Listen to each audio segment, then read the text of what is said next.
Hello, everybody, and welcome to the Karis Project podcast. Today we have with us Andrew Bridgen, a former MP in the UK who stood up against the tyranny for COVID and paid the price, like a lot of other people. That's here today, and obviously my daughter, the host. So you want to kind of introduce yourself to our audience, and thank you for joining us today. My name's Andrew Bridgen. I live in the very centre of the UK, a county called Leicestershire, and this is where I grew up and went to school, and the honour to be elected in 2010 and got returned 4 times, always with an increased majority, in a seat I'd taken from the Socialists in 2010 as an unwinnable seat. And by 2019, I had 63% of all the votes at that election. I led Leave for the East Midlands, and 61% of my electorate voted Leave with me against all the political parties, all the establishment in the UK, and we voted to leave the European Union.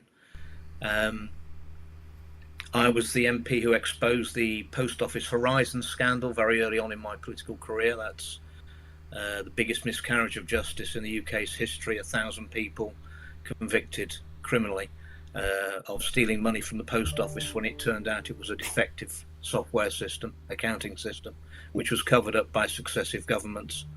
I exposed the modern slavery in the garment industry in Leicester, where they'd got thousands of workers working for £2.50, £3.50 an hour in sweatshops in Leicester, in the fast fashion industry, which was actually so bad that American courts threatened to sanction the company involved and ban imports from the UK, given the working conditions of the workers, and that was in the UK. That was really embarrassing. That was another cover-up.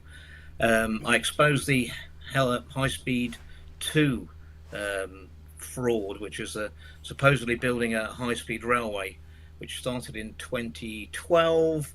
No railways being built. It's cost tens of billions of pounds. It's the best jobs in the civil service, and actually what it was a land grab. They grabbed land and houses off the public, much less than the market price, and we have a saying in Parliament that no good deed goes unpunished for long, and my punishment for that is they put the track past my house in Leicestershire and stole it off me for £500,000 less than it was worth, and indeed £360,000 less than I'd paid for it 5 years before. Wow. Which is quite a grab. No other MP ever had to sell anything to HS2, and an insider told me afterwards from the civil service that they would have put a loop around my house if they could have done, to make sure that I was affected by it. And it's all been cancelled up here anyway, but because it was always going to go over budget, so that this part has already been cancelled. But they got a lot of property off people very, very cheaply. And of course, in 2019 we had the COVID madness and the world went crazy. My degree from university just happened to be a very long time ago from Nottingham University. It just happened to be in biological sciences with biochemistry, specialising in genetics, virology and behaviour. Anyone would have thought that somebody had a design for me. I only did those subjects because I found them very interesting, and I was pretty good at those. So because I was interested in it, it allowed me not to have to work too hard at university. I could play a lot of rugby instead, you see. But as life turned out later, it was going to be essential. And speaking out about the vaccines, they have another saying we have in our parliament is, if you want a friend in politics, get yourself a dog. And you've got lots of friends or associates until you ever need one, and when you need them, you don't have any friends. So I spoke out on the 13th of December 2022 in the UK Parliament on my own, stop the government from being able to jab with the COVID-19 vaccines, which are neither safe nor effective, under 5s down to 6-month-old babies. And from that moment on, my life changed dramatically. I've been a thorn in their side for a long time, but they were particularly sensitive around the vaccines. They didn't want anybody talking about it. They'd offered me bribes. They'd threatened me. I didn't come into Parliament to allow people to hurt babies. I I agree. Like, I mean, this same kind of thing happened to me here in Canada with my background in engineering, and I saw the engineering controls, and I'm like, this is how you would spread disease, not mitigate it. And I'm like, my first thought was my kid could die, somebody's kid could die, someone's loved one, and so I said absolutely not. And well, the hammer came down because, well, I mean, we heard Fauci saying that they paused the gain of the put the moratorium on the gain of function because they were transmitting pathogens through aerosols, and they actually in 2018 proposed to vaccinate bats in caves using aerosols. Yeah. So Well, we've got an airport in northwest Leicestershire, and perhaps we'll talk, if we've got time, we can talk about that. But I was aware of the geoengineering some years ago. I actually got to people who worked at companies who were spraying us completely without the public's knowledge, and they actually left the company because they found it morally repugnant what they were being asked to do to the public, and that's all been suppressed in the UK. The government over here just made an announcement a couple of months ago saying they were going to start experimenting with sun dimming technology, geoengineering. That's because so many people have woken up in the UK that the people doing the spraying are getting concerned. I mean, let's look at the practicalities of it. The vaccines, they knew. They knew how lethal they were. They didn't take them themselves. But there is some mitigation. They could claim, well, we thought we were in an emergency pandemic situation. If you catch somebody spraying chemicals on you from an aeroplane, there isn't a lot of defence in there for them, is there? It's not a lot of defence. Being an experienced politician by 2022, I don't over 12 years in the House, I knew there'd be a huge backlash from the establishment going against the narrative on the vaccines. So obviously I went and tried to get colleagues to stand with me, because there's always strength in numbers.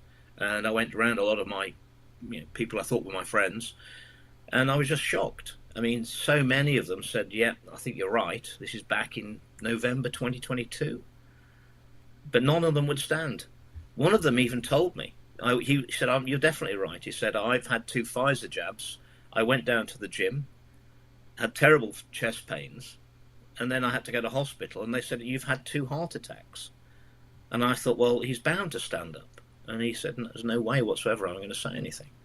I had another colleague came to me, and she said that her sister was paralysed from the neck down. She'd had a Moderna booster and was paralysed from the neck down. She said, you're completely right about the vaccines.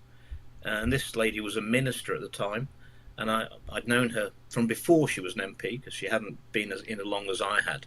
And I said, well, I'm really sorry to hear about your sister, but you've got to stand up. You've got a duty, You've got to stand up now and try and save as many lives as we can. And she said, well, the problem is my sister's a nurse, and she was coerced into taking the vaccine. Now she's completely at the mercy of the NHS because she's paralysed in their care. And she said, and you know what the NHS, the National Health Service in the UK, is like with whistleblowers, how vindictive they are. She said, I'm not speaking out, and she never did. She never did speak out. I had MPs' wives come to see me and say that, I told him not to take it, and now he's got a heart condition. It was shocking. And as I say, at the end, when they threw me out of the Conservative Party for my views on the vaccines, which I don't think that was never in our manifesto, that you had to believe in modified ribonucleic acid vaccines, which is unprecedented, to throw someone out of the party for having a view on a scientific thesis. When they said I was unscientific when I was the only one who got a science degree.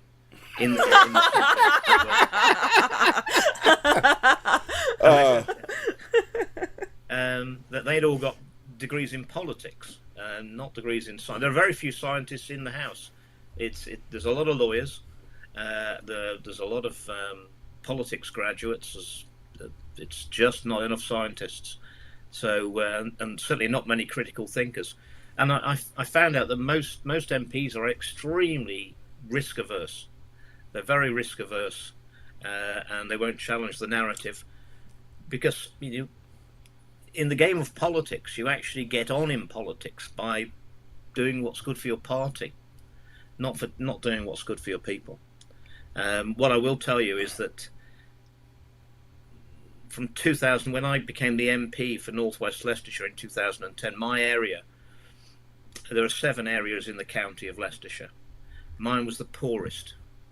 It was the most deprived town in Leicestershire is Colville, a gritty ex-mining town. And by the time I was out of office in 2024, my area was the richest in Leicestershire. It's the only part of the county that's got above average UK household incomes now. We brought in that much business because I used to be an entrepreneur. I was former chairman of the Institute of Directors for the East Midlands. I know what prosperity looks like and I know how to get it. And it was the happiest place to live in the Midlands from the poorest. Yeah, I actually I used to work at a consulting firm that did mining, so I worked on some mines, so I get it. Have you been following the what's been taking place in the States with what they've been talking about with like Fauci and like the COVID select hearings and what Tulsi Gabbard has been putting out? Well, Senator Ron Johnson is a friend of mine. I went out to Washington in December 21 and spent that Christmas recess in Washington, D.C., and I met with Senator Ron Johnson and others. I'd had actually 2 shots of AstraZeneca, and the second one hurt me a bit. I remember walking into his office on the Hill. Very nice offices, those senators' suites. And his opening gambit to me when he met me was, "Andrew, you're a clever guy. Why'd you put that poison in your veins?" That was his opening gambit. I've been watching what Ron Johnson's been doing in his Senate hearings. He's doing great work. It's just not being reported over here at all. It just doesn't fit our narrative. When I was thrown out of the Conservative Party, talk about friends, so I'd been an MP for nearly 13 years. And I thought I'd got lots of friends in Parliament. Nobody contacted me. But I got a call from one of your presidential candidates within an hour, and it was Robert Kennedy Jr. rang me and said it was disgraceful. Oh, I'm Canadian. He would back me. I'm Canadian. No need to apologise. You had. I know. We're really sorry. I know. Carney, I'm new. I know. It caused enough problems when he was running the Bank of England. He Yes. set us on a pretty bad trajectory over here. Of course, he was big friends with David Cameron and George Osborne. Yeah, a man. I mean, those two. I mean, I had only been in Parliament for a few months, and I remember having a meeting with Osborne and Cameron when he was the Prime Minister, and Osborne was the Chancellor of the Exchequer, and they were supposed to be these brilliant politicians. And I, in a private meeting with them, I said, "We don't need politics. All we need is policies that make life better for our people, and then we get back in. More prosperous, more secure, happier, better prospects for the next generation." Turned around to me it was in 2011, and they said, "You don't understand, Andrew. It's all a game." And I don't think I did understand in 2011, but I do understand now. I've been through the game and I've seen it, and it is all a game. It's all a pantomime. Yeah, I just wanted to kind of circle back. Sorry, I just wanted to kind of circle back to what you were saying talking to Senator Ron Johnson. I was looking at the pandemic responses in the UK, in the EU, and over here in Canada, United States, and everywhere I looked at, the one thing, you go to Event 201 and Clade X and all of them things, you know who they left consistently out of every single pandemic preparedness? And this is all the engineers and engineering technologists were never there. And they were issuing engineering controls, which you go to ASHRAE, which are like the gold standard for HVAC engineering. At least 80% of your airborne infection controls are coming through your HVAC systems. They didn't talk about that. They said 6 feet apart or any of that nonsense. And you go through, and I went through, like, for example, the biosecurity security manuals for the level 4 lab of the National Microbiology Lab in Winnipeg, and there they have it. This is how they keep themselves from dying and spreading disease inside of their facility, but it's not good enough for the people, which could have kept people to actually not lose their businesses. Because that was what my business plan was, because I was like, these guys did it wrong. I can do it right. If you come to me and they say anything, they'll have to take me to court and explain why they're doing it wrong. Well, the hammer came down very quickly on me when I did that. Like, I mean, they took me away and they strapped me to a bed and they drugged me against my will. They took everything I had. I haven't seen my little daughter for 5 years as a result of that, because that's how they spread their gain-of-function weapons. And the Nipah virus that they had sent from Winnipeg in 2019, that the RCMP escorted those Chinese scientists out, well, there was a study that found it in a spike protein in patients. They thought it was a Nipah virus outbreak, but realized that they were the spike proteins that were sequenced at Wuhan. That's a lot of crime. Well, the discussion I had with Ron Johnson in December 21, we already knew then that both the virus and the vaccines were developed by DARPA, and that they'd been shipped out to, and that they were both bioweapons. And we agreed between us that we weren't going to use the phrase bioweapon for 6 months because the public just couldn't take it. They weren't ready for any of that. And that's what we had to agree. I mean, it was just frightening. I'd already uncovered in 21. We had the Partygate scandal. I mean, that was fascinating. In December 21, I'd seen that the devastation that the lockdowns had caused in my area of northwest Leicestershire. Spoken to the happiest place to live in the Midlands. Our suicide rate went up to more a month during lockdown than we normally had in a year. And I was writing to the government saying, we can't carry on with this. It's killing people. And they said there's no link between suicide and the lockdowns. I mean, it's just, well, there was in my area. And if my area was the happiest, goodness knows what was happening in other areas. We had the highest economic growth pre-COVID in the UK. It was an area really on the up. And it just devastated people. People lost their businesses. At the end of the lockdowns, we had 1 million under 25s in the country on waiting lists for mental health support. It was unprecedented. And they were never willing to acknowledge what had caused it. And we'd had a perfectly decent pandemic response, which government had formulated, and other governments around the world had done exactly the same exercise over decades.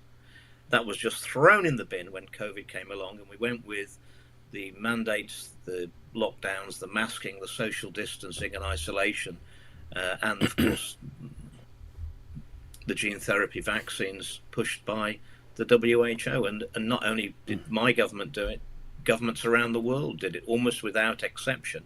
And we saw what happened in Africa to the 4 African leaders who tried to stand up to the narrative and said they weren't going to get involved with the pandemic responses. I mean, they were either assassinated or there was a coup against them within months. Oh yeah. Those things aren't by accident. And then even more recently, last year, when you had Prime Minister Fico in Slovakia, who got into power, said he was going to have a full investigation into the vaccines and the corruption during the COVID pandemic. And he was certainly said he's certainly not going to be signing anything to do with the WHO pandemic treaty. And then within weeks, he had an assassination attempt, was shot 4 times at close range and managed to survive, thank goodness. I mean, these lessons, these are lessons. And half of what they did to me for speaking against the narrative was to punish me. But half of it was to scare other politicians in the UK into never speaking out. And, yes. And it worked. I mean, now there's nobody who's speaking about... There's more evidence than ever of the vaccine harms and excess deaths. And we've got cancer rates through the roof now, turbo cancer. People dying within 6 weeks of diagnosis with cancer. And people who've been in remission for decades, having very, very aggressive recurring cancers coming back now. And nobody wants to say anything about it, not in Parliament. People are waking up in the public, but we've got plenty of distractions. We're being bombarded by illegal migrants. We've got young girls being raped, 8-year-olds, 12-year-olds, every week. We had a situation we've put them up in 4-star hotels. There's over 200,000 of them in the UK who've come in illegally, and they're getting 4-star hotels, free food, their washing done, phones provided, and spending money. And we wonder why we're encouraging them to come over. Last week, one of them didn't like the food in the hotel, and he stabbed an 18-year-old hotel worker to death, her to death with a screwdriver.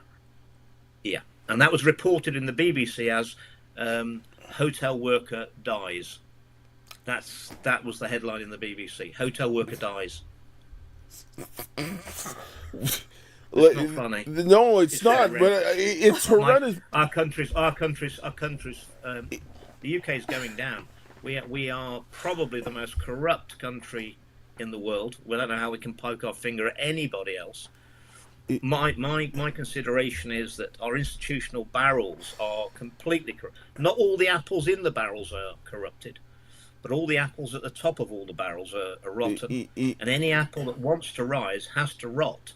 It's a bit like being the corrupt. It's a bit like being the corrupt leader of any organisation. You've got to make sure the person who takes your job on when you finish has got to be at least as corrupt as you are, and that has just led to a procession of increased corruption, whether that's in politics, unfortunately the top echelons of the police and the judiciary and the media. I mean, the same journalists in the lobby who are the plum jobs in journalism is to work in the lobby of the House of Commons in the UK. Yeah, the same journalists who 12 years ago wouldn't, when I gave them all the evidence, wouldn't run the story about the Post Office Horizon scandal, 1,000 people being wrongly convicted of a crime they never committed. They're the same journalists I went to 3.5 years ago who wouldn't talk about the vaccine harms and the excess deaths. It took me 9 months of requesting every week to get a debate on excess deaths. I think I had the first one in the world. I didn't get it until October 2023. I've been putting in since the January every week for any debate on excess deaths. And in the end, I only got it because during the summer recess, I did some research. And in the late 50s and early 1960s in the UK, we had a drug prescribed called thalidomide, which you fortunately was spared in America because it was prescribed over Europe and Australia and South America. And it was for morning sickness. The pregnant women were given it for morning sickness. And it was made by a German company called Chemie Grünenthal, who'd recruited a bunch of Nazis, scientists from the end of the war. Yeah. Their lead scientist was a man called Heinrich Mulke, who was indicted for war crimes in Poland, but never convicted. And he created this drug. They gave it for free to their staff before it was sold. One of their staff's wives gave birth to a baby with no ears, but they didn't say anything. It went out. It prevented angiogenesis. It crossed the placenta-blood barrier. It prevented angiogenesis, which is the formation of blood vessels. Its marketing sales point was you couldn't overdose on it, so you could take as much as you wanted. And depending on the time of gestation of the fetus when the mother took it, and the amount that she took was the amount of disability. It killed 40% of the babies, and 60% were born with life-changing injuries, obviously very short arms and legs. It was horrendous. And what we found out is that Grünenthal had an injunction on newspapers in the UK, so they couldn't report the harms the drug had done. That was in place for 11 years, and that was eventually lifted in 1972, 11 years after the drug was withdrawn in 61. And 3 judges in Strasbourg also ruled that successive speakers of the House of Commons had deliberately suppressed all debate on thalidomide for 11 years. So it was 11 years after the drug was withdrawn before there was a debate in the House of Commons and a compensation scheme was set up. And I sent that video. You can watch it. It's on YouTube. Andrew Bridgen. It's called Thalidomide, the True Story. It's not a very long documentary. I sent that to the Speaker of the House of Commons with a note saying in August 2023, saying we don't want history to repeat itself. And that's how I got a date for the first debate on excess deaths. And we'd supposedly have been in a pandemic, and we'd supposedly had excess deaths where the elderly and the vulnerable had passed before their time. So if that happens after a pandemic, you should have a period of less than expected deaths, because people who might have lived 6 or 12 months longer, if they've passed earlier, they can't die again, and then you must have a period of less than expected. We never did. We were still having 1,500, 2,000 a week, 2,500 a week excess deaths. I think when the vaccines were rolled out, we had a 20% increase in 999 calls, emergency calls for ambulances. It's never gone back to the base level in the UK or Australia or anywhere else. Anywhere. In the world. Nope. No. I mean, every time I go into any sort of town or city, there's nothing but the sirens of ambulances flying around all the time. So we had that debate in October 23. Hardly any of my colleagues turned up to that debate, which had taken me 9 months to get it. So other MPs wouldn't come. Only ones were there were the ministers who had to respond, and the whips had to be there. But the difference was that the public gallery was absolutely rammed, and the cheering for that speech through the bulletproof glass has never been heard before. And the Speaker at the House of Commons actually threatened to clear the public gallery if people didn't stop clapping. Yeah, I mean, this is insane. Like, the reason why I don't think any of this stuff is funny. It's terrible, but it's the audacity of the BBC. Like, I remember when Jim Ferguson was reporting on all the Labour Party that was just riddled with pedophiles, and there's all these rape gangs, but now they want to go and arrest people for catcalling while women are getting raped. And there's pedophiles. They're not even women. They're underage girls. Yes. We think that at least 250,000 have been raped systemically over the last 25 years. It's all been covered up. We've now got a lot of evidence that the police actually have been involved in the raping as well, that they've got the victims and then threatened they either have consensual sex with them or they're going to hand them back to their tormentors. That's been covered up as well. South Yorkshire Police, where the story broke, they've had to hand over the investigation into whether their officers have been raping the underage girls as well, because no one will come forward because everyone up there thinks that they were. So now they've had to pass that over to another police force because there's no trust in South Yorkshire of South Yorkshire Police. Wow. And that is correct. Correct. I guess Wellington Street is. I've also. There's been no appetite in my country to expose anything to do with child abuse, either domestically or internationally. I passed papers of names of people suspected of being involved in international child trafficking from Ukraine to the UK. We're talking about thousands and thousands of children in horrendous conditions, and no one would investigate it. We went to the police, we went to MI5, we went to Special Branch, we went to MI6, we went to the National Crime Agency. No one would investigate. I gave it to Parliament, and nobody would investigate it. And then Leicestershire Police came and picked me up and accused me of paedophilia 2 weeks later, and said that I was a member of the Freemasons and had been doing it there. And it would have taken a cursory examination to find I've never been a member of the Freemasons. Well, they held that over me for a few months.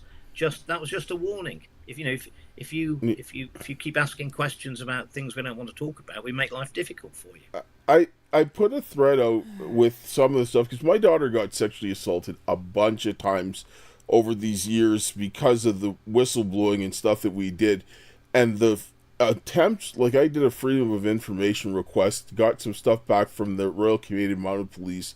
They constructed a complete narrative. Like I have all the evidence that showed that they were lying to to silence me on the work that I did on the engineering controls. But then the police in the United States, they wouldn't notarize the documents. We have the photographs of that. They didn't send in the evidence properly. They didn't send in all of this stuff so that they let the rapists go free. Then there was a girl here in Alberta, and she almost got murdered. She got stabbed 8 times. This guy was going to rape and kill her. And then they gave back her shoes with the blood and all this kind of stuff. Didn't take the DNA, and they were asking her for different stuff for DNA. It's like, well, you had all the stuff with the blood on it, so they were botching the investigation so this guy can go free. This is the norm, and I understand what you're saying. When you talk about child trafficking, raping, and all that kind of stuff, everybody just gets quiet. They run away. They get scared. The evidence I got came from 2 Secret Service agents in Ukraine who they knew that they were collecting the children up to pass them over to our authorities. And one of them, after I put the evidence into Parliament, one of my whistleblowers in Ukraine, he had a bomb put under a table in a cafe and he killed him. And the second one, which I can let you have the video, he had a bomb put under his car, but he survived and he had to run. Wow. Honestly, I'm not even surprised what you're saying, because even like what you said, how you reported the trafficking and the rape of these children, and then they came and accused you of pedophilia. A lot of people, when my dad and I was exposing this stuff, then they came to me, pressuring me, telling me that I need to accuse my father of trafficking and stuff. I'm like, you guys are literally rapists, abusers, hold people at gunpoint, drug them, all sorts of things. You've been abusing me in these ways, but you want me to accuse my father of trafficking when you're actively abusing me. These people always accuse you of what they're doing to cover it up, and I don't understand how people can have so much evidence and they don't do anything to help. They've got control of the media, and as Malcolm X famously said, the media has the most power because the mainstream media, they have the ability to make the innocent guilty and the guilty innocent, and that's what they do. Yep. So you'll never read a story in the mainstream media about anything good I've ever done in my political career. It'll only be rubbish. They didn't have the compromise on me. They couldn't control me. They couldn't threaten me enough and say, "Well, we're going to produce this and this." So they just had to try and make it up and smear. I mean, I've been in lawfare for years. I mean, I've been in court cases for 10 years. I've taken Hancock to court 3 years ago, coming up towards 3 years ago, the health secretary, over all this. We never get to a hearing. He does not want to be in court answering questions under oath. He's never put a defence in, but they've got unlimited money to keep appealing everything until they find a judge who's willing to drop the case. And it's spiralling all out of control. There's no justice over here. No. Why anyone would come to the UK and bring a court case here is completely beyond me. But and we haven't even got a fair appeal court system. We've uncovered evidence, absolute evidence, that appeal court judges have been letting the High Court judges, whose cases they're supposed to judge for appeal, write the judgments. So they're not even writing their own judgments. We wrote to a named appeal court judge and asked him 3 questions. Can you confirm that you actually wrote the judgment that's in your name on this case? 2, if you didn't write it, will you tell us who did write it? And 3, if you claim you did write it and it's a 20-page judgment, can you explain why it was only on the metadata shows it was only on your computer for less than 60 seconds, how you wrote it?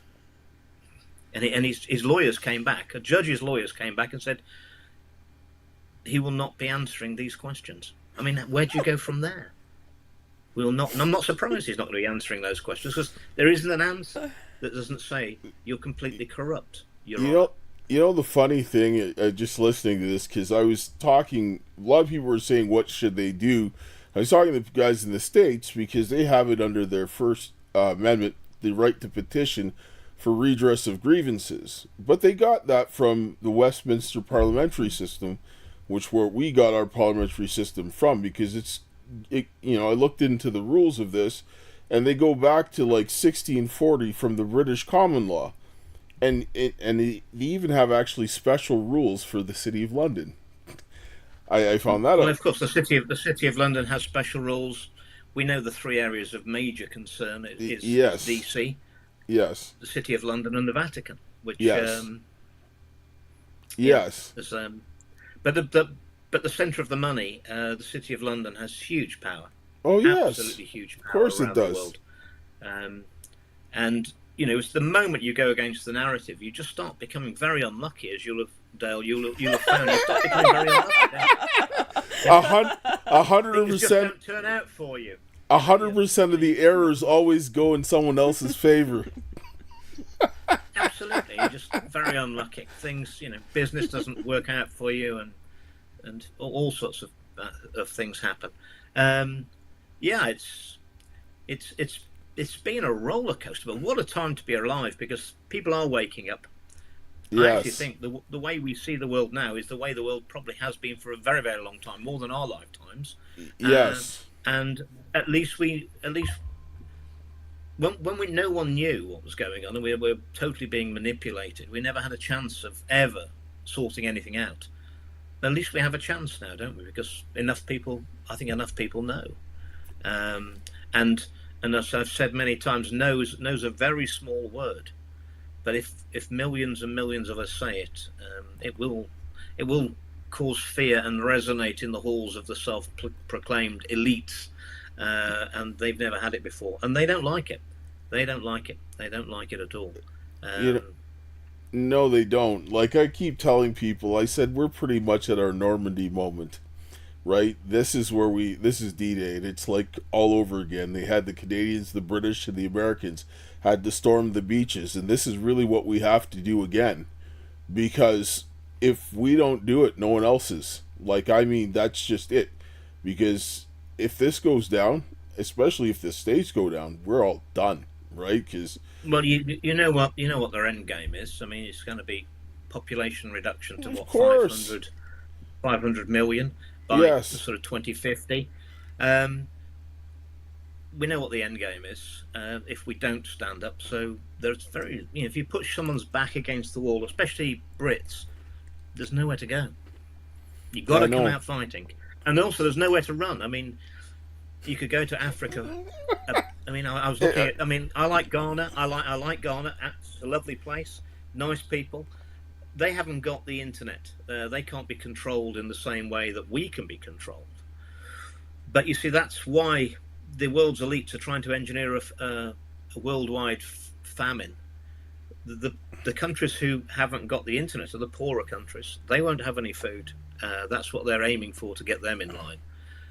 So there's not really anywhere to run. The world's a small place now. Yes. There's nowhere in the so-called developed world to run. So we're going to have to stand and fight. And, it's happened on our watch. I was a politician. They suckered me in. I just thought, bad stuff's going on, and I'm trying. I mean, it was an awakening to me to an extent, in that when I became elected, I kept thinking, I came into politics to do good things for my area and the country and the world, if we could. And I spent most of my time trying to stop bad things happening that my own government were inflicting. And I said, well, people said, well, doing good or stopping bad, it's the same. Well, I mean, it's not as satisfying, is it? You'd rather do good. It's nicer to do good things than just trying to stop bad things happening. And I always thought it felt like a conspiracy. But I looked at the people supposedly running our country. I've known the last 10 prime ministers. I met the last 10 prime ministers we've had, and we've had quite a few quite quickly. I got help to get rid of 3 or 4 of them, because they were clearly not working in the country's interests. But you know, I looked at, this, is it a conspiracy theory? But I looked at Osborne and Cameron and Theresa May and Boris Johnson, and these people, I thought that they're not bright enough to run a conspiracy. No. It's only when I realised that they are only the puppets, and it wasn't their conspiracy. They're just the bit actors who came to play out the pantomime in our parliament. And then when I realised that, I mean, everything just dropped into place. Well, and it doesn't matter who's in number 10. If Larry Fink wants to come over and have a meeting, he just flies in, and it doesn't matter whether the Conservatives are in power or the other wing of the Unity Party, the Labour Party, or anybody else. And Bill Gates, I mean, I don't know what his qualifications are in anything apart from plagiarising other people's ideas. But I mean, he comes over and he's advising the government on climate change, on vaccines, on pandemic responses.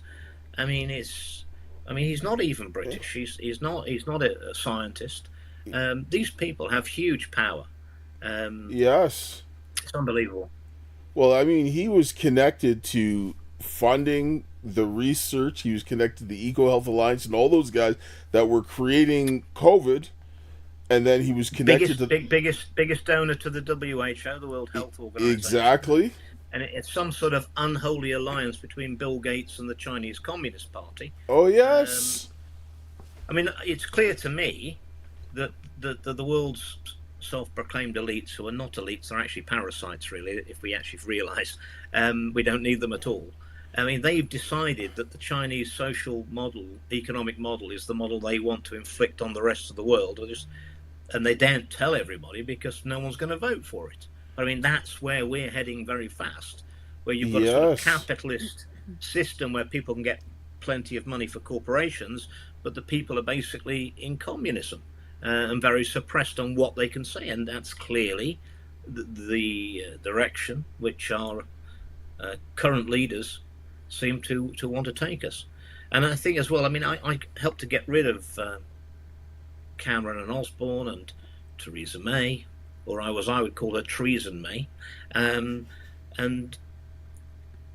even Boris Johnson, when it was so clear that the pandemic was a spoof. I got to a civil servant in number 10, who the whole of Downing Street is offices. There's just two flats, number 9, number 10, number 11 Downing Street. They're all actually one building on the right hand side, and there are hundreds of civil servants working there, and they're not all bad. And one of them had written an email during the lockdown saying, don't you think that we ought to do social distancing and masking inside the building when we've inflicted it on the nation? And his email came back from his line manager and said, no, there's no point. We've checked out with the scientists and none of it works. But please, when you leave the building, because there are TV cameras outside, will you put on your mask and do social distancing? That shows the lie that Boris Johnson never had COVID. If Boris Johnson had had COVID and been at death's door, they would have made sure that all those measures were in place in number 10, and they weren't. When I realised that, and realised that they'd just seen the number of suicides in northwest Leicestershire and the rest of the country as collateral damage to getting their propaganda across about something that was completely false, I was pretty angry. I was pretty angry. I mean, for me, like, with a background in engineering and knowing buoyancy and like fluid mechanics and taking HVAC classes, I'm like, they're lying. I'm like, that don't work. Like, that's not the way that works. And so I knew off the hop that this was wrong and that they didn't put in what was right. And I was screaming off the top of my lungs. And then I provided a way that people could save money, protect themselves, do it right, and didn't have to shut down. But this was contingent.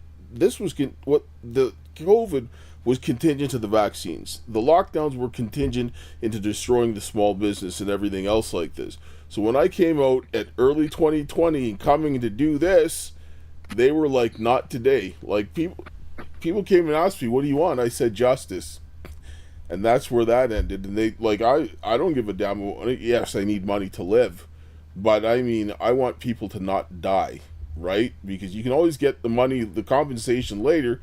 Sure, I want the lights to stay on, but I want people not to die, because the government is not supposed to be killing you. Like, the government, like, we need more people like you in politics. Like, I tried to run, and they put the kibosh down on that quick too, because they don't want a guy like me going inside of any government building. They didn't want me. So when we had the election last July, on paper my votes dropped from 63% to 3%. What? But there was, yeah, in a seat that everybody knows me, and I've served them well, fought for them, So made that's them the most prosperous in the country. Yeah. It took 4 hours this time to bring the ballot boxes in. They knew that beforehand. Oh. They forced the local elections department a year before the election all to resign on a certain Friday. The whole department resigned on a Friday and were replaced by a whole new team I'd never met. And they pulled the exit poll 2 weeks in my seat, 2 weeks before the election, because they didn't want to poll it, because it would have been a completely different result to what was in the ballot boxes. So I'm absolutely convinced that they took the ballot boxes from the polling stations, took my votes out, put other votes in to make the numbers up. On one ballot box, they overstuffed it. They put a load too many ballots back in, so there were actually more votes in that box than they gave out ballots in the polling station, which takes a bit of explaining. And they wouldn't allow TV cameras into my count. And they knew, and the returning officer stood up at 10 o'clock when the polls closed, and she was shaking, physically shaking, and her voice was trembling, and she said, "It's going to take a lot longer than normal to bring the ballot boxes in this time, and we might not get onto the count till 2 in the morning. That's 4 hours after the polls have closed. There's nowhere more in my area, more than 25 minutes drive from the polling station to where we counted. And on the boundary changes, my area had got smaller, not bigger, so it should have been faster than normal to get the ballot boxes in. There were just too many anomalies. And every time I go outside, I still live in my area. I rent a little cottage in a village near the airport, and everyone says they voted for me. They always did. And they can't understand where all the votes went. Of course, they disappeared. Like, you're seeing it here. Like, they had an election, and they called the election for the Liberals even while none of the votes were counted. They were still sealed with the election people, and they called one of the ridings for the Liberals. Like, I mean... Well, no one saw any of the boxes open, any of the ballot boxes seals broken at my count. It's like cheating. Like, actually, funny thing is after Obama put out that ICA report, and I was looking at one of the parliamentary reports on, I think it was foreign interference, but they mentioned that report and said that Canada, the UK, New Zealand, Australia, I think it was France and Germany also began to toe the line about what Obama was saying, and then they were all saying that Russia was interfering in their elections, and that I know that Canada went ahead and took measures to secure their elections, which means... Well, I'm hoping that the Russiagate arrests happen, and that investigation gets underway, because it's going to lead straight back over to the UK, because that was mostly instigated by MI6. Five Eyes and all together. Absolutely. And I do speak to intelligence sources, and a lot of people in a lot of agencies around the world, they already know that the agencies they're working for are no longer working for the people of those countries. Yes, because when one of the reports that I did, because I published one of my books about the COVID and the engineering controls, and then I did another report that I actually put out, and I gave it to the Public Health Agency of Canada, because I went and did an analysis of risk and demonstrated that if you wanted to spread a biological weapon, and you wanted it to make it look like a random outbreak, this is exactly what you would do. The CDC was tasked with ensuring that COVID would spread so that they could give you the worst biological weapon. COVID was necessary for 2020 to happen. This is why when I saw what was happening, I was like, yeah, they cheated. They used this, and they committed treason, and a lot of other crimes in order to do this. And then on top of that, I'm now coming to I've come to the conclusion that the virus was created for the vaccines. The vaccines weren't created for the virus. yes, yes, that's exactly it. And that a lot of people don't realize that Dr. Chu, the Chinese doctor that was here that had ties to the CCP and the Chinese military and was doing work with that, she was working on vaccines here in Winnipeg, and they were sending. Yes. Well, it went via Winnipeg to Wuhan. I mean, that's exactly it. And Trudeau came out. We knew that. Ron Johnson and I knew that in December 21. Yeah, and Fauci covered it up. Yep. Yeah, and he's, we've got to have people. The only way when this is over, and I think it will be over, I don't think God's going to let us drop at the end. I don't know how it's going to turn out, and I'm not sure we're all going to make it, but we are going to win this time. And we're going to have to hold people who've they have committed treason across the world. Political leaders, scientists, they've committed treason against the public. And that's interesting that in the appalling Tony Blair, when he got in 1997, a long time ago, the first law he amended was never in his manifesto, and people couldn't understand at the time why he'd done it. And looking back now, it's all very clear. The first law that they wanted to change, their first priority when they got into government, they took the death penalty out of the Treason Act in the UK. Why was that? Because they knew they were going to be committing treason. And I put it to you that every political leader we've had in the UK since has committed treason against, conspiring with foreign powers against, in fact, it's high treason because they're on the public payroll. So therefore, that's the definition of high treason. Everyone has done it. And if we start getting maybe Obama, maybe Hillary Clinton and some of those high-ranking people around them indicted in the United States, they're going to be very worried in the UK. And they are hitting out now. A lot of people I know are being arrested over here on the Truth Movement. I had a young man contacted me about 3 weeks ago, and he'd located four premises in the north of England where they're still raping, the Muslim rape gangs are still raping the underage girls now, this moment. And he was getting the information to me, and he put a tweet out saying that, I think he said that the immigrant filth are raping. He's now facing 2 years in prison for that, but they haven't stopped the people doing the raping.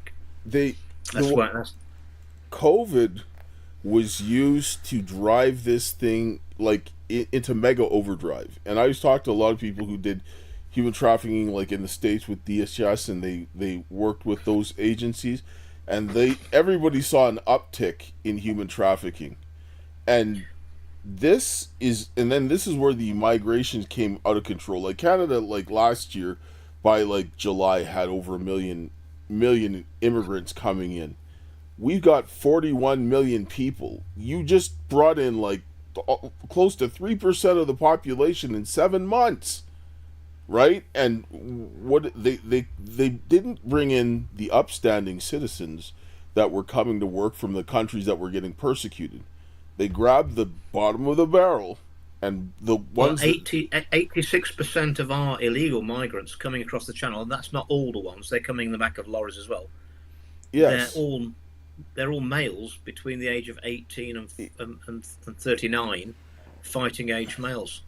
Yes. Where are their women? Where are the children? And as someone said to me, you have to remember, Andrew, that when you go when you're fleeing war, you send your women and children. Yes. When you're going to war, you go on your own, and these people we're being invaded. There's no other word for it. It's an invasion, and there's 1,000 of them nearly a day coming across in rubber boats. I just exposed a video that was passed to me probably a month ago, which clearly shows the dinghies being loaded back onto lorries and then transported back to France for recycling by the government. Yes. I saw that video. That video. That's the lorry. That video is actually 3 years old. Sorry, 2 years old. It's from 2023. We supposedly had a Conservative government then. the registration of the number of the lorry was registered to a company called GXO, one of the biggest logistic firms in Europe. It's actually owned by BlackRock and Vanguard. Surprise, surprise. And it was under contract to the Home Office, the government. Oh wow, this is insane. And they didn't even bother deflating the dinghies because, I mean, there's no efficient way of moving those dinghies. We can only get about 4 or 5 of the big ones on a great big curtain cider, which could carry 20 tons. I mean, the only reason I put it to you, they weren't deflating them, is they were going to go straight back in the water. Because for efficiency, you just deflate them and get more on. What people have to understand and realize is that what you're seeing here is that we have organized crime operating within our government. Yeah. Like, there's just no other way to say it. Because it is organized crime. It is organized crime. The successive governments in the UK have said they're going to smash the gangs. That, you know, these people traffickers that are, you know, taking advantage of these vulnerable people and shipping them over to the UK. No one's arrested any gangs. Not in years. There's only one gang been arrested, and they were smuggling disillusioned illegal migrants back to France. They've been arrested and they've been charged, but nobody bringing them the other way. You know, I was looking at when I was looking through the COVID and stuff here, because I was looking in Canada and it's also in the United States and in the UK. It fits for terrorist activity, right? And I was looking at the laws in the UK. I mean, if you had good constables, they don't need any warrants to arrest people under the terrorism laws in the UK, right? Like, I mean, each jurisdiction has some advantages to doing things, and I know why they use them, because they wanted to use those things like against the people. Like the terrorism laws here in Canada are very vague, and vagueness it's an offense to any country. But they wanted to basically say that you were guilty by association. So any person who stood up for what was right, you would be a terrorist, and everybody else who was associated with you, they were going to take them down. And Canada has very favorable extradition laws with everybody else because everybody loves Canada. I have a good friend of mine. I've been working with her for 5 years on intelligence gathering and defense matters. A lot of information about what's been going on in Ukraine and stuff on the child trafficking internationally. She was arrested by special branch last year. She had a passport taken off her. I've seen the papers. The Home Office says she's done nothing wrong, but she's a very intelligent, articulate person, and the area she's working in, it says she might do something wrong in the future. Yes, this is. So it's your freedom's restricted because you might do something wrong. You haven't done anything wrong. You committed no crime, but we think you might do. Well, we're letting thousands of people in every week who we don't know who they are, and the evidence shows that when they get here, they're not aware of our customs or our way of life, and they think it's all right to sexually assault 8-year-old girls. Yes, they are doing something wrong, but that's fine. It's like thought crime. Yes, it's like the well, you have the ruling government right now filled with pedophiles. What do you think they're going to do? They're going to bring in their own kind. They're going to protect them. Well, I realized that was going on a long time ago. I tried to get a Labour politician out who I believed was a paedophile, and I actually had the Conservative Party turn on me for trying to get a Labour politician who I believed I got evidence was a paedophile out of Parliament. Then you start to realise there's something seriously wrong, isn't there? That's when you realise it's all a big club and I wasn't in it. Oh, that's. I don't know. I don't even know what to say. Like, it is all about the children. It's all about the children. Yes. A lot of the stuff's about the children. I think the paedophilia, the child trafficking, living off that money, they're making more money out of trafficking children than drugs in the world now because they can only sell the drugs once. They can sell the children countless times every day. And, I mean, it's horrendous.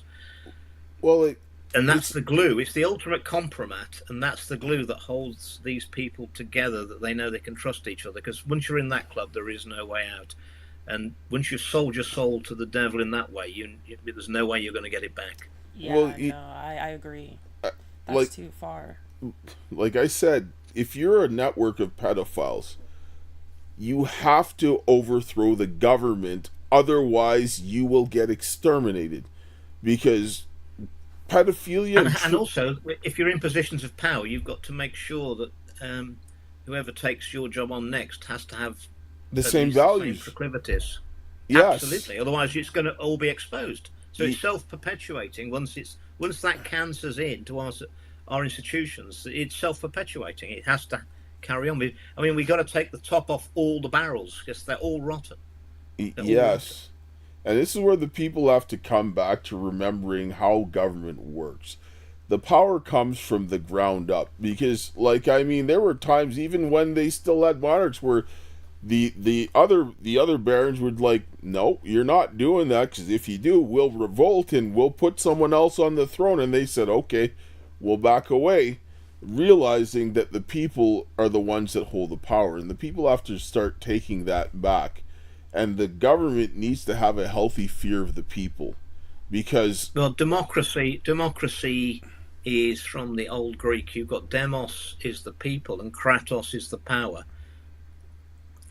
The people don't feel very powerful in my country now. They're actually sitting at home in fear of what their government is going to inflict on them next, and that is no way to go on. No way to go on at all. We're in an inverted world at the moment. And also, in our society now, anyone who stands up, tells the truth, tries to do the right thing, will be destroyed. And people who are willing to lie and deceive and hurt people for their own gain, they get promoted.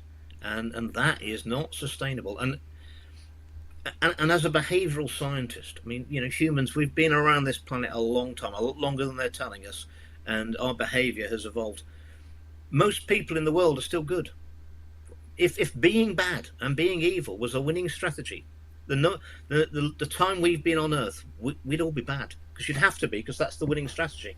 That says to me that we're going to win, because being bad and being evil is not a winning strategy. No, and we're going to turn it over this time. Well, when you're just kind of touching on what you're saying there, what I was looking at is how they're actually breaking the men down is actually very, very, it's disgusting. What I was looking at, there's about around 50% of the kids that are under the age of 11 are watching pornography. They're wiring the kids into weakness using this. They're using the schools to go ahead after the tech companies are driving this pornography to the kids. Then they're coming into the schools to go and further this. And then when you're seeing all of this rise in men that are weak to women because they've been wired for this pornography, they have no backbone. This is where you see these guys. The United Nations guidance for sexuality education has been pumped out all over the world. I spoke to Australians and New Zealanders, and at the same time as we'd in the UK from 2019, we'd had transsexuals going into junior schools to read them stories. The same thing was happening in Australia. Again, we're in lockstep. They're sexualizing our children. If you read that document, it's been around for 15 years, that UN document, their guidance. What right have they got to say that 4-year-olds need to know about masturbation? They don't. And 6-year-olds need to be able to express their views and wishes to do with sexuality. No, they don't. They don't need to know any of that. You know who does that? It's just sexualizing the children. Pedophiles do that. Yeah. Absolutely, because speaking to people who work in children's services, the biggest indicator that someone has been sexually abused is inappropriate age knowledge. Yes. Well, they're all going to have inappropriate knowledge because they're all being taught this in schools, and it's been happening since 2019. I tried to bring a bill into the UK Parliament called the Child Protection and Parental Rights Bill, and it was voted down by both parties, narrowly voted down by both parties, and that would have protected children from indoctrination with the transgender, and also made it, if there was any indication that a child in school was indicating that they might wish to transgender, that the parents would have to be informed, because currently they're not. They're not telling the children, the parents. There's actually a guy's name is Alvin Louis. He does Courage as a Habit out of California. He demonstrated that what they're using in the schools with the transgender agenda is the same tactics that child sex traffickers use to traffic children. Then now when you look at the fact that you have big companies like big porn companies and big tech companies driving pornography to children, which is sexualizing them, you're facilitating the sexual exploitation of the children and the financial exploitation. This is what you're actually taking place in your school, is they're preparing them to be trafficked. And this is what's happening. Because a lot of those kids that are going to be transgender, they're more likely to be sexually abused. They're also more likely to be trafficked, because there's a lot of certain demographic that likes to have those type of children to traffic them. And when I know, like, I work with a lot of people in human trafficking. After whistleblowing in COVID, most of what I do is deal with victims of human trafficking and their children who are being trafficked. And the kids that are getting raped, the girls, they want to be boys because they don't want to be raped anymore. Exactly, right? Exactly. I mean, if I were a young girl and I saw violent pornography, I wouldn't fancy that either. You think you'd rather be a man. But I mean, I think how important all this is when we saw at that first cabinet meeting with Robert Kennedy Jr. And it was never reported in the media in Europe, where he said, I need to report to the president that my Department of Health and Human Services has been the biggest conduit of child trafficking into America, and I've now stopped it. I mean, can you imagine anybody saying that? He said that in a televised cabinet meeting with President Trump, and it was never reported. I mean, no. They're saying that 350,000 minors who came across the southern border, they can't locate them. In our countries, we've got cameras everywhere. If I go 5 miles over the speed limit on the motorway, I've got a letter coming. They know where everybody is all the time. How do you lose 350,000 children?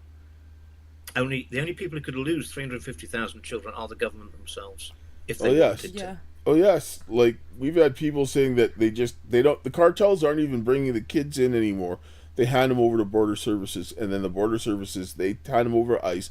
Then ICE goes in and takes them to where they need to go, and they hand them to these criminals and traffic the children. So they have dirty people in all of those agencies that are involved in that, right? Like this is completely out of control. This needs the brakes. And one of the things that the public struggle to wake up with is, it is so evil that people cannot get their head around that humans could ever do that to anybody else.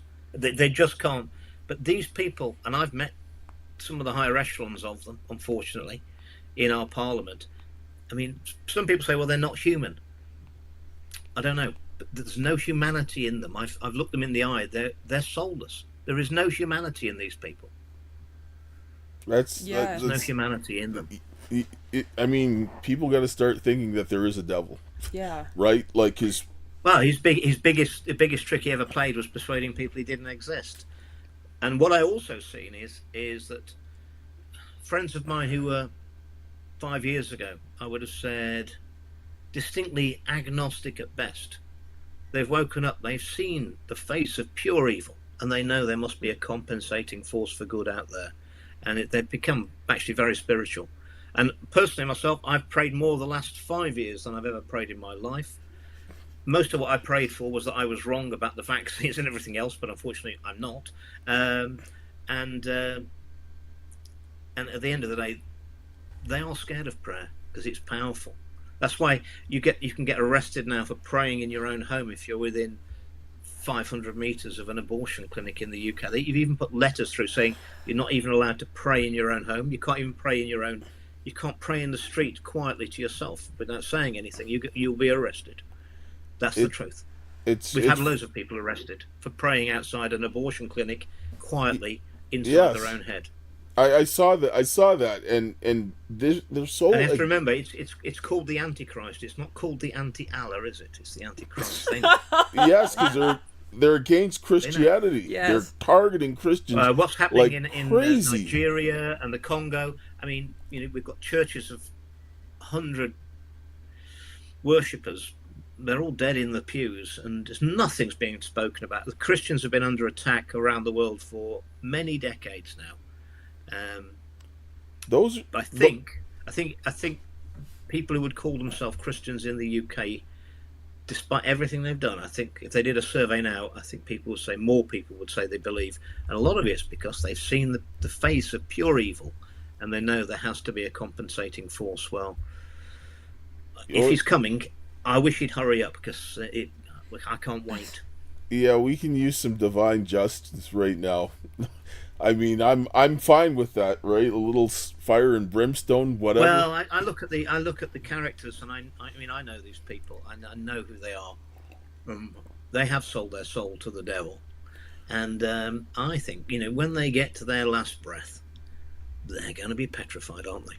They know where they're going.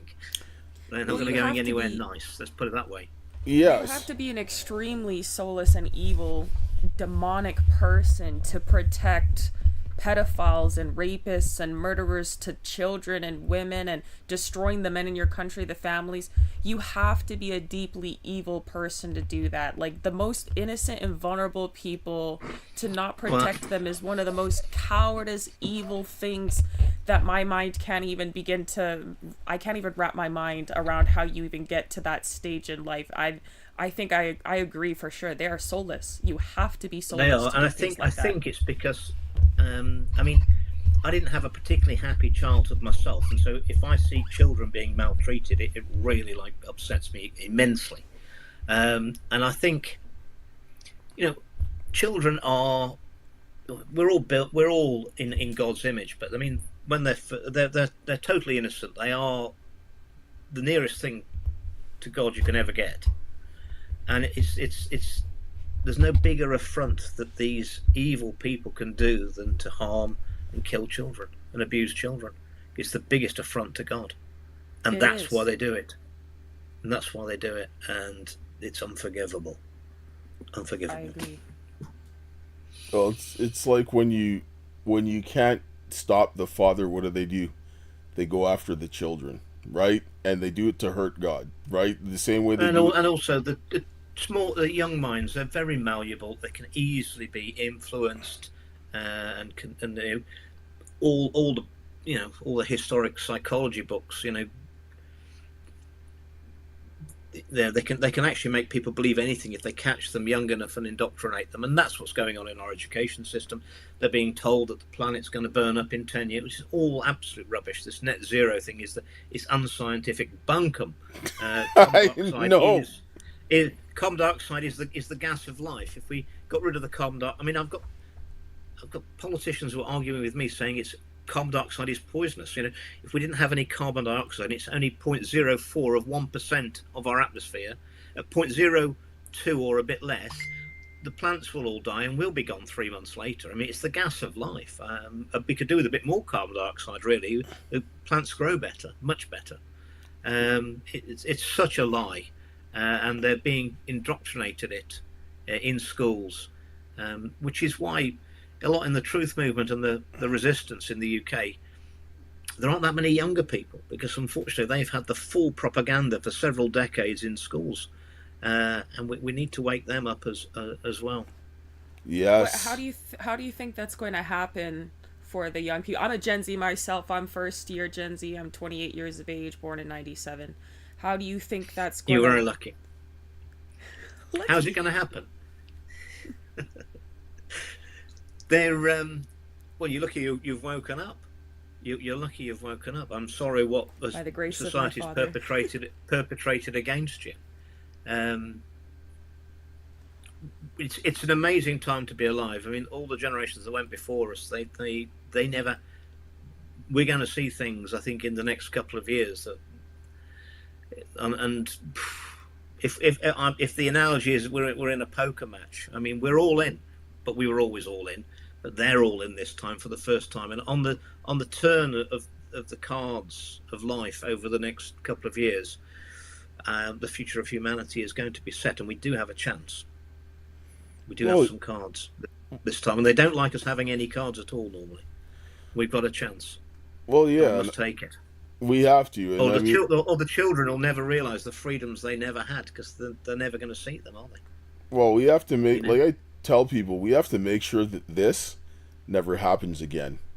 They need to keep their hands off the children.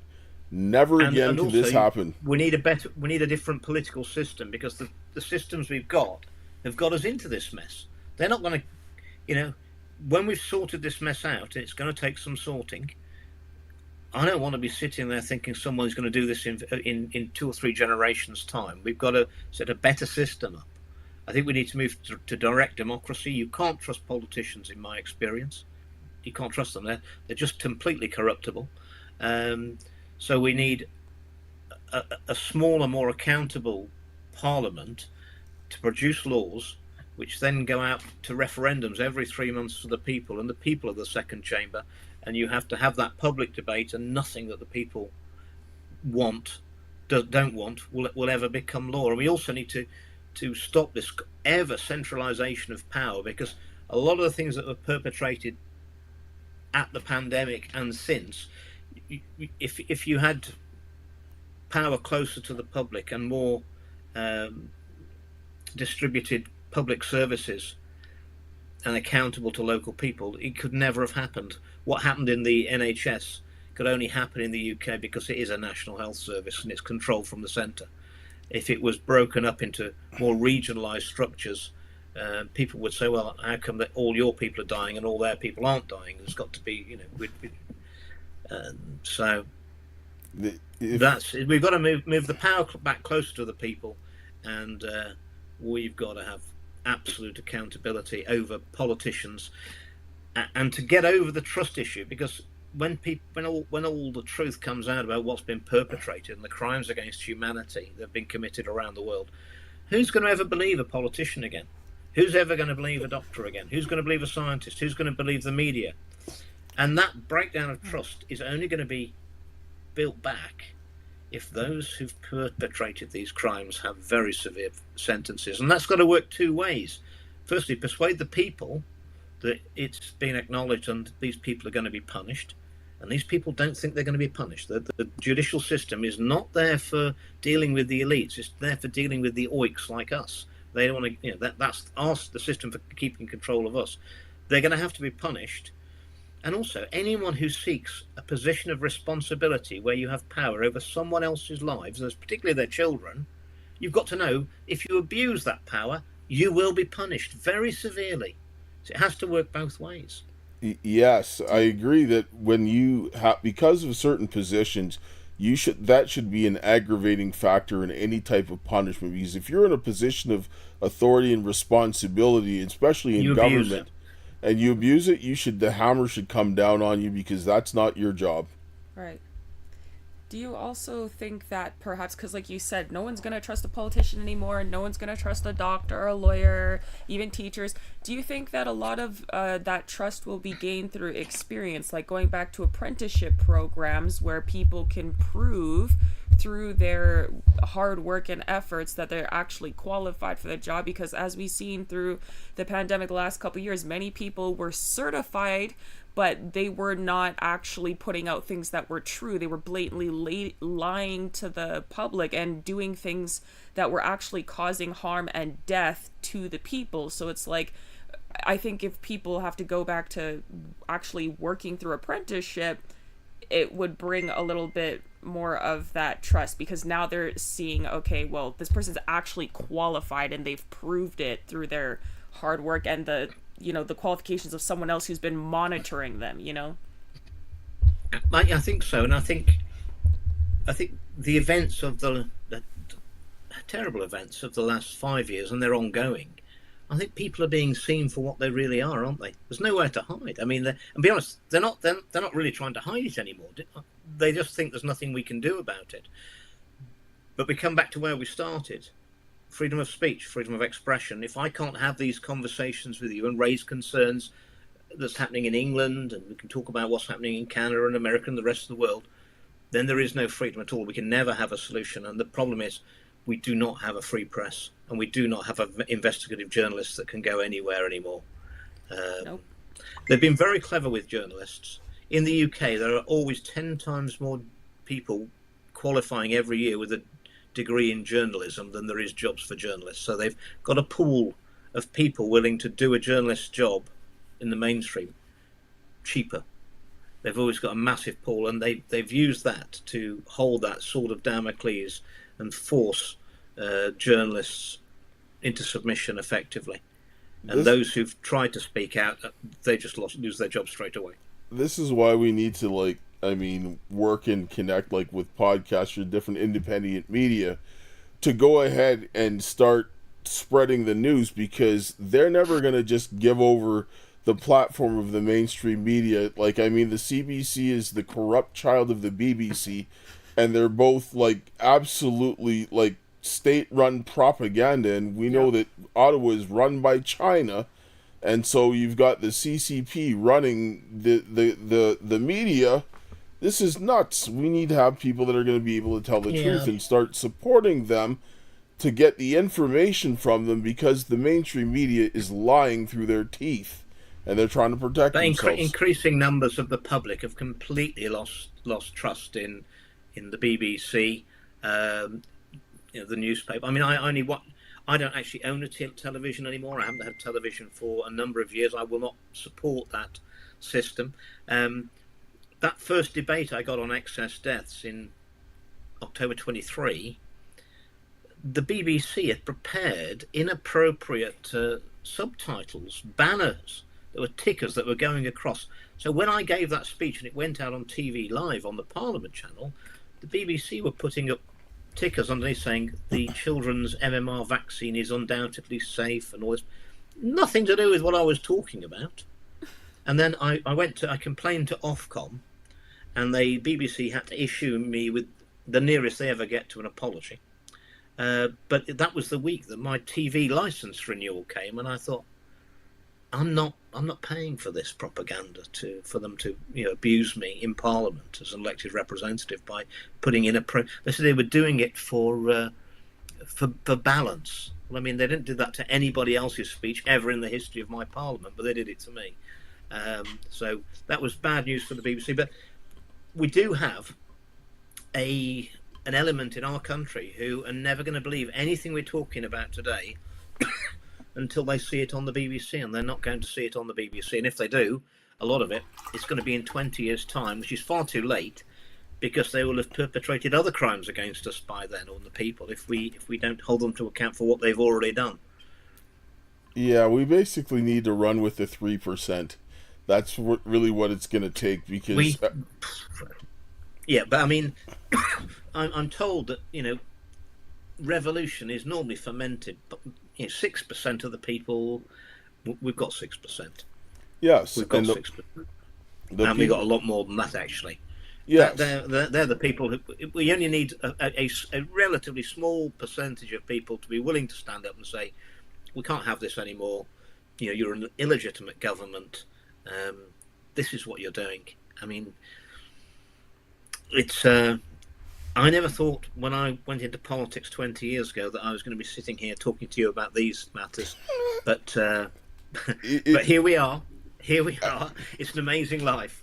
I was going to become a doctor, but I had her, and then I ended up dropping her to school because I did custody and so forth. But then I went to heavy mechanics and then into engineering. If you had ever told me that I would be involved in politics or run for politics, I would have said never. I always wanted to just do the science, be able to speak my mind without repercussions.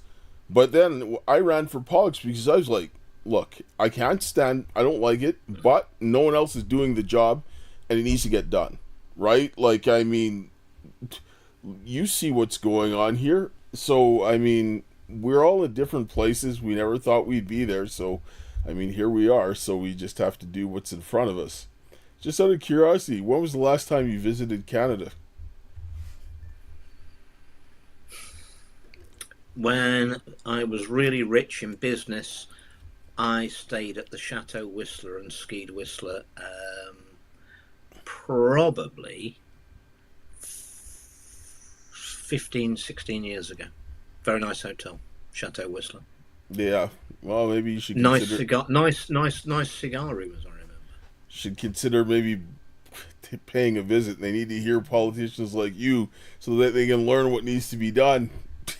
Honestly, because I mean, there's nobody in Ottawa that does anything like this. No. Well, I'm hoping that Robert Kennedy is going to be able to bring out the truth about many things this autumn, whether that's the EMF and exposure of that to children, that's going to be devastating, quite honestly, when that report comes out.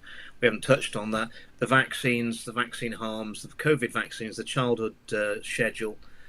It's going to come out, I think, this autumn, and I think that's going to be, obviously, it'll ripple up to Canada, but I mean, it's going to be a tsunami of truth and justice, I'm hoping, coming across the Atlantic pretty quick, and I'm hoping it's going to sweep away the self-serving politicians that we've got in Europe, which are appalling, absolutely appalling. When you were talking about that, it made me think about the 5G, and what a lot of people didn't realize, and I know that in Canada, like in the United States, it's OSHA, in Canada, it's occupational health and safety. These are things that people should be going after the 5G for, because they have not been properly implemented. In Canada, what the federal government worked with the local municipality in the cities or whatever to go ahead and do this directly to bypass the provinces who are in charge of the occupational health and safety, because the way they installed it would never pass the inspection, because you have to There must be something very important about this. It was brought in during the lockdowns when they carried on working on them.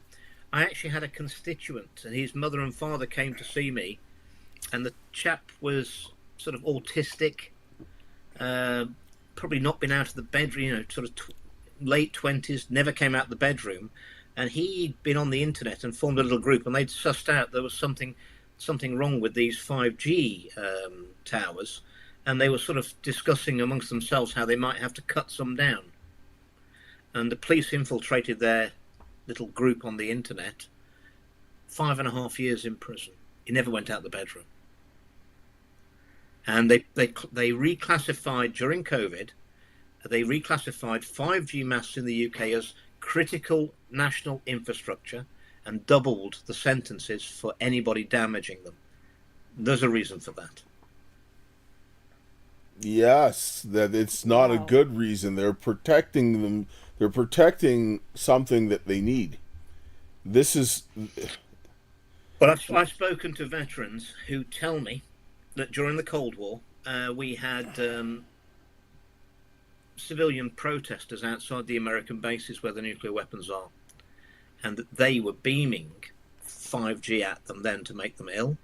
And I've also spoken to veterans who said that in the troubles in Northern Ireland, they beamed EMF into the Catholic areas to make them ill as well. So they've used that technology as a weapon previously. And I spoke to people who used it in the signals. Military used 5G in the 80s and 90s for communications, and they used to set it up, and he said to me, you didn't walk in front of that beam, else you're not having any children. Wow. That's what they told.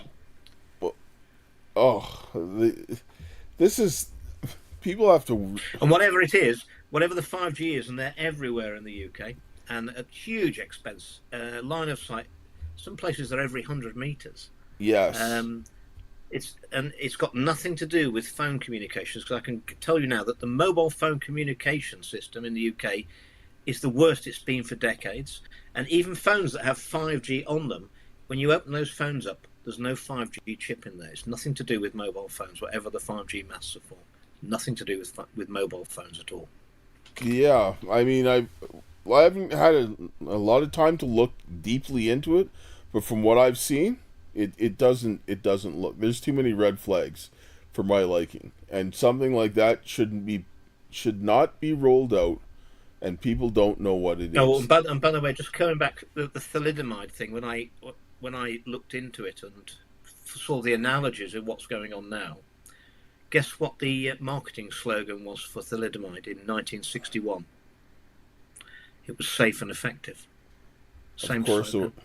And because of thalidomide being such a disaster and killing so many and maiming so many babies,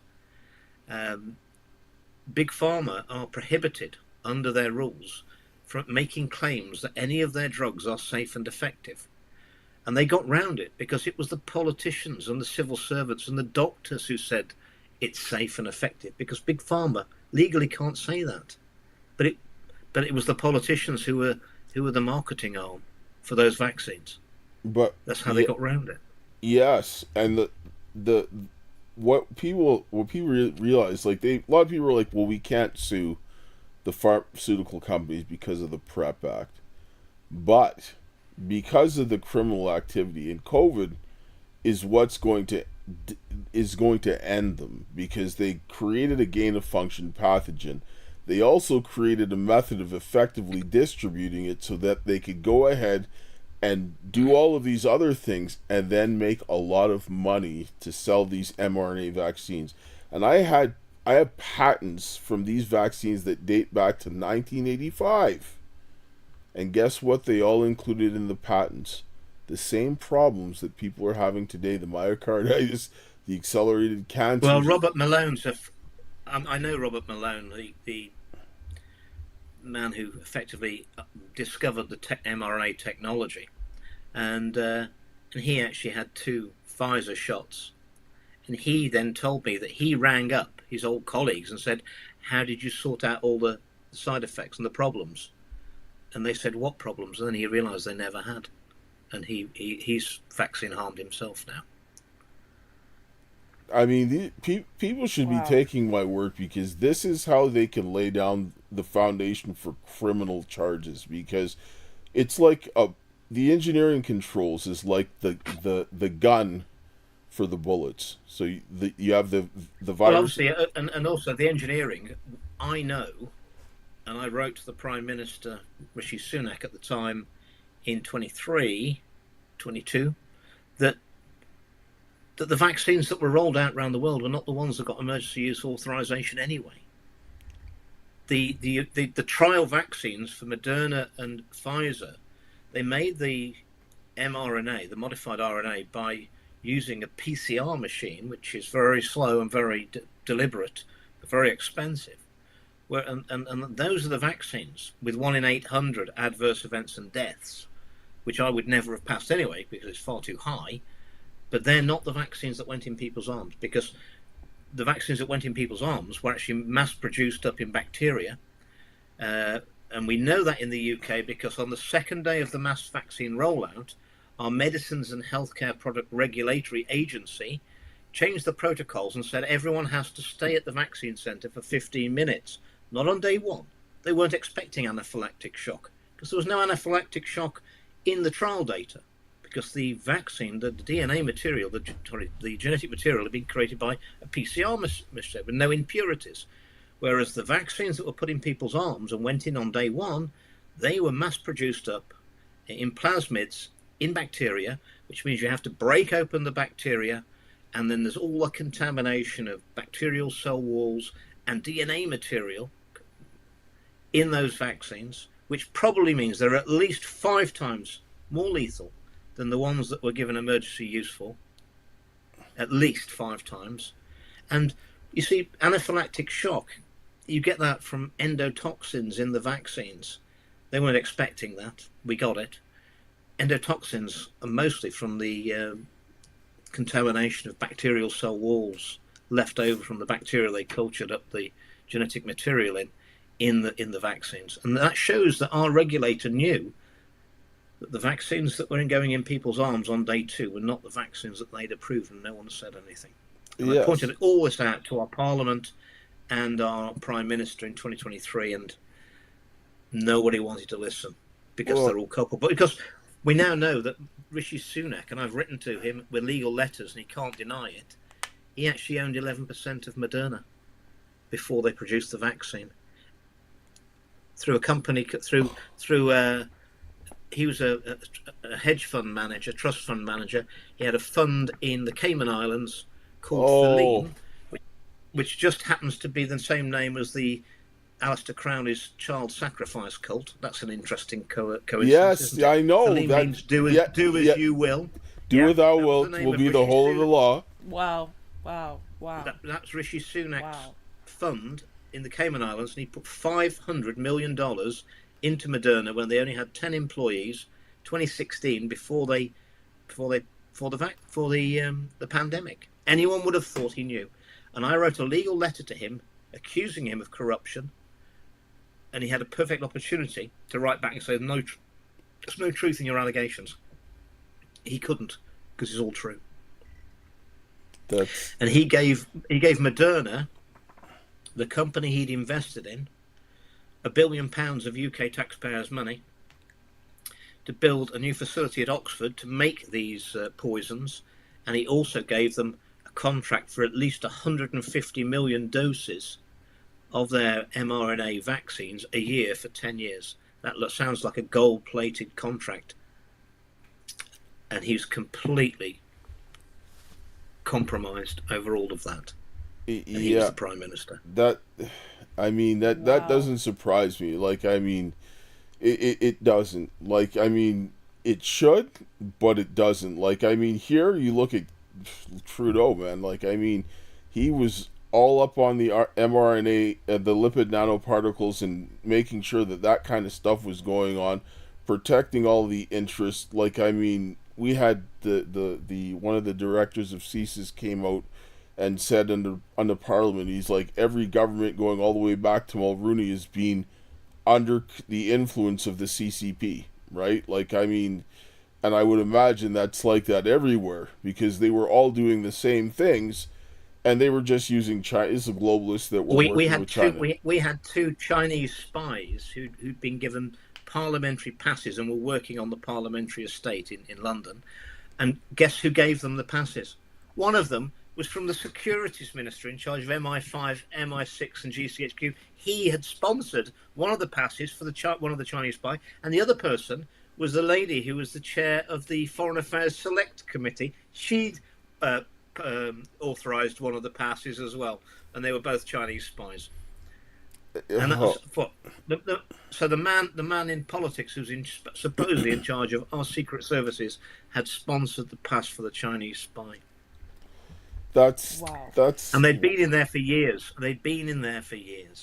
That's Dale, Kaysha, I'm going to have to go in a moment because I've got another interview coming up shortly. No worries. That's fine. We can wrap up here pretty quickly. I mean, it's, you know, it's happening, but when you hear that it's pretty much the same everywhere, it's just like wow. Something has to give. We have to do something differently than what we've been doing now. Like, we're at a turning point. It's a do or die. We need to get up and we need to find out what it was like to be men again. Like, and the men are largely responsible for this because we were the ones that had to go out and fight the wars. And when it comes down to doing, the women have been in this getting slaughtered, fighting against a bunch of men. We need to go out and give them some relief and start getting up and doing things, right? And we got to stand up for our countries. This has got to end. I mean, this is really it. Well, if you look after your women, you can always rebuild your populations. You can afford to lose a fair few men, but if you lose your women, you've got no nation at all. And we're losing everything, and we're losing our children. They're the future for all of us. And that can't be allowed to happen. And I don't think it's going to. I think people have had enough. And I don't think any amount of propaganda is going to force another pandemic on us with lockdowns. Too many people are awake. That's why they're pushing for a world war. They desperately need a world war with Russia. BlackRock and Vanguard have got their eyes on the $75 trillion of known mineral and petrochemical reserves in Russia, and they need a war to cover up the lies that our governments have told to us, the money that they've stolen from us, and the crimes they've committed against us. And, I'm hoping that today we have some good news between Trump and Putin, and we start to de-escalate the situation in Europe. And I went to a defence and securities conference at Cambridge University only 2 weeks ago, and the American delegates from the CIA mean, I always knew they'd fight to the last Ukrainian, but I'll tell you now, they'd fight to the last European as well. They just want to keep this war going, and it's crazy. Yes. It's crazy. And like I'll say this quickly before we wrap up here. One of the things that I saw is that Putin was what the Russian Ministry of Defense was putting out about the biological weapons and so forth was consistent with what we were seeing over here, but everybody was denying it. There was at least 32 biolabs in Ukraine. They were on the Russian border. I saw a American Department of Defense note from 2014 where they were asking the Ukrainians specifically for Russian DNA samples. That was for bioweapons. So they wanted to try and fine-hone it down to ethnically Russians that they could target a bioweapon with. That is, and the UK is absolutely number one in the world with our labs at that. They're trying to get that they can have a bioweapon that's specialized, that they can actually target it at any individual in the world. That's what they're trying to do. That is sick. Why do you think they took everybody's DNA samples on the PCR on the swab tests? Yes. Massive database. Because they were looking for ways to make sure, because certain population groups have certain resistances because certain things can't enter into their cells, and so they were looking for the keys to open all of them. Look at the racial groups that have the COVID virus, the spike protein latches onto the ACE2 receptor on our cells. You look at the ethnicities that don't have an ACE2 receptor and can never get COVID-19. That's a bit of an eye opener for you. Okay, I'll take a look at that. Take a look at that. There's a paper out on it. It's quite interesting. And that is, I would put it to you, that's not a coincidence that two certain ethnicities can't have the spike protein entering their cells. I'm sure it's not by chance. All right, we'll close here because I know you've got to run here. I'll close here with a prayer, and I'll give my daughter final thoughts, and then you can just let people know where to reach you. Heavenly Father, Lord, we thank you for this day. We thank you for your love, your grace, your mercy. We thank you for the hope that you have given us this day. And Lord, bless the work that Andrew is doing and other men like him over in the UK and across the world, and help the men and the women to come together to rebuild our families, our churches, our community, our nation, and to stand up against this tyranny and this wickedness and this evil, and to protect the children from these filthy criminals is my prayer. In Jesus' name, amen. Amen. Amen. Thanks, Dad, for the prayers always, and thank you so much, Andrew, for coming on today. We hope we'll have you again in the future for some updates, and I really hope that you guys go check out his page on X and everywhere else. We'll have the links in the description. We need more men standing up doing the work that he's doing so that we can help save our countries, our families, our communities, and we really need to come back to God and really understand what's going on here. Our time is really limited to make a difference, and we need to take that stand now before it's too late. Do not let the window close. So thank you guys for your time and considerations today. We'll catch you in the next one, and to my dearest Karis, until we meet again, my friend. Ciao. God bless.